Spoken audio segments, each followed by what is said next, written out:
नमस्कार, मैं हूं संगीता झा और आप देख रहे हैं हिंदी खबर। सियासत में भूचाल लाने वाला मधुमिता शुक्ला हत्याकांड का मुख्य आरोपी अमरमणि त्रिपाठी एक बार फिर सुर्खियों में है। हत्याकांड के मुख्य आरोपी और यूपी की सियासत में अहम रोल रखने वाले अमरमणि त्रिपाठी और उनकी पत्नी मधुमणि त्रिपाठी को रिहा कर दिया गया है, जिस पर सियासी बवाल शुरू हो गया है। जहां एक और विपक्षी दल रिहाई को लेकर वोट बैंक की राजनीति पर सरकार को घेर रही है, वहीं सबसे बड़ा सवाल उठ रहा है कि अमरमणि त्रिपाठी की रिहाई से किसे सबसे बड़ा फायदा होगा।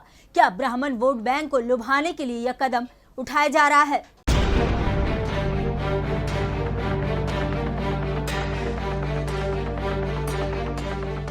ब्राह्मण चेहरा और बाहुबली नेता अमरमणि त्रिपाठी का सभी दलों से रहा नाता। रिहाई से बीजेपी को क्या फायदा? निशाने पर ब्राह्मण वोटर्स।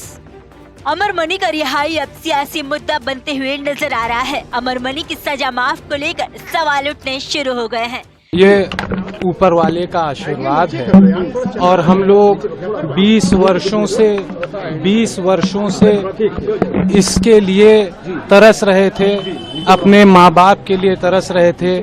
आज वो घड़ी आई है। हमारा पूरा परिवार, सभी लोग बहुत खुश हैं, अत्यंत खुश हैं। इस खुशी को बयान नहीं किया जा सकता। अमन, पुस्तैनी घर पे जश्न का माहौल है। स्थानीय लोग आपके पिताजी चाह रहे हैं तो जल्दी घर आए, क्या कहेंगे? नहीं, बिल्कुल सर, कौन नहीं चाहेगा? ये बताइए, 20 साल से जिसने अपने नेता को नहीं देखा, अपने भाई को नहीं देखा, अपने पिता को नहीं देखा, जिसने नहीं देखा है उसके दिल से पूछिए उसके ऊपर क्या बीत रही है। जेल के अंदर हो या बाहर, अमरमणि त्रिपाठी अपने 40 साल के राजनीतिक करियर में हमेशा खुशनसीब साबित हुए हैं, जिसमें से एक सबसे बड़ी घटना गुरुवार को हुई, जब उन्हें कवित्री मधुमिता की हत्या के मामले में बची हुई सजा को माफ कर दिया गया। इसके बाद ही आकलन तेज हो गया कि अमरमणि जेल से बाहर आने के बाद सियासत में कितना असर डालेंगे। अमरमणि त्रिपाठी यूपी के मंत्री और 4 बार विधायक रह चुके हैं। वह राज्य की 4 प्रमुख पार्टियों में भी अपनी भूमिका निभा चुके हैं, जिनमें से कांग्रेस, समाजवादी पार्टी, बीएसपी और बीजेपी है। अमरमणि त्रिपाठी ऐसे वक्त में जेल से बाहर आए हैं जब पूर्वांचल के बाहुबली ब्राह्मण चेहरा हरिशंकर तिवारी का निधन हो चुका है। वहीं हरिशंकर तिवारी के छोटे बेटे विनय शंकर तिवारी फिलहाल अभी समाजवादी पार्टी में है। बता दें कि अमरमणि भी हरिशंकर तिवारी की ही छत्रछाया में सियासत में आए थे। बताया जाता है कि 2001 में बस्ती के व्यवसाय के बेटे के अपहरण के मामले में उन्हें मंत्रिमंडल से बर्खास्त कर दिया गया था। इसके बाद 2002 में अमरमणि बीएसपी से चुनाव लड़े और जीत गए थे। इसके बाद ही मधुमिता हत्याकांड में त्रिपाठी का नाम आने के बाद उनकी गिरफ्तारी हो गई। इसी बीच सरकार की बागडोर मुलायम के हाथ में आई और उन्होंने समाजवादी पार्टी का दामन थाम लिया। जेल में रहते हुए ही 2007 में समाजवादी पार्टी से विधायक बने, लेकिन इसके बाद अमरमणि त्रिपाठी को मधुमिता हत्या मामले में आजीवन कारावास हो गया।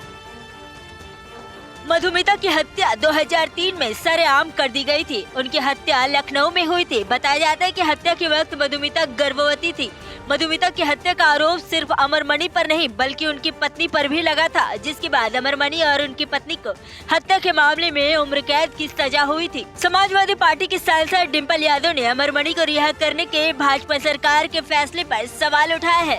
उन्होंने इसे बिल्किस बानो के आरोपियों की सजा माफ करने के बराबर बताया है।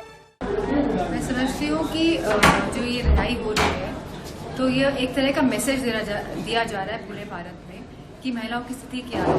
चाहे बिकनिस बानो केस हो, चाहे ये वाला पूरा केस हो, तो इस तरह के जो ये आ रहे हैं रिहाई के जो ये फरमान निकाले जा रहे हैं, मैं समझती हूँ ये हमारी भारत की संस्कृति, सभ्यता और महिलाओं के लिए बिल्कुल सही तरह का संदेश नहीं जा रहा है।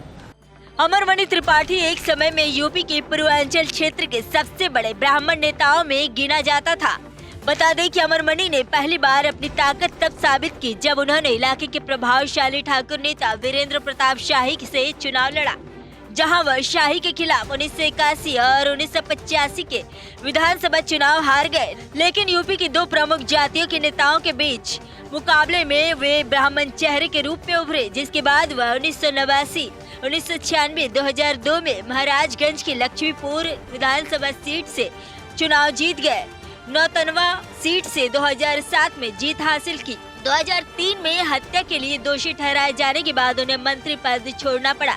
वहीं 2017 के अंत में उनके बेटे अमरमणि त्रिपाठी ने अपने प्रभाव की बदौलत नौतनवा से विधानसभा चुनाव जीता। योगी आदित्यनाथ की सरकार ने दोषियों की समय से पहले रिहाई के लिए बनाई गई नीति के तहत अमरमणि और मधुमणि त्रिपाठी की समय से पूर्व रिहाई का आदेश के बाद उनकी रिहाई हो चुकी है। अमरमणि त्रिपाठी को अब पॉलिटिकल दुनिया बहुत बदली हुई लग सकती है। गोरखपुर अब पूरी तरह से योगी आदित्यनाथ के कब्जे में है।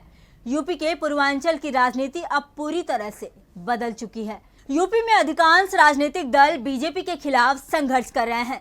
बीजेपी भी आराम से एक हत्या के दोषी पर दांव लगा रही है। अमरमणि की रिहाई से ब्राह्मणों से बीजेपी के संबंध में कोई बदलाव होता है या नहीं, ये तो आने वाले समय में ही पता लग पाएगा। फिलहाल इसी तरह तमाम अपडेट्स के लिए देखते रहिए हिंदी खबर।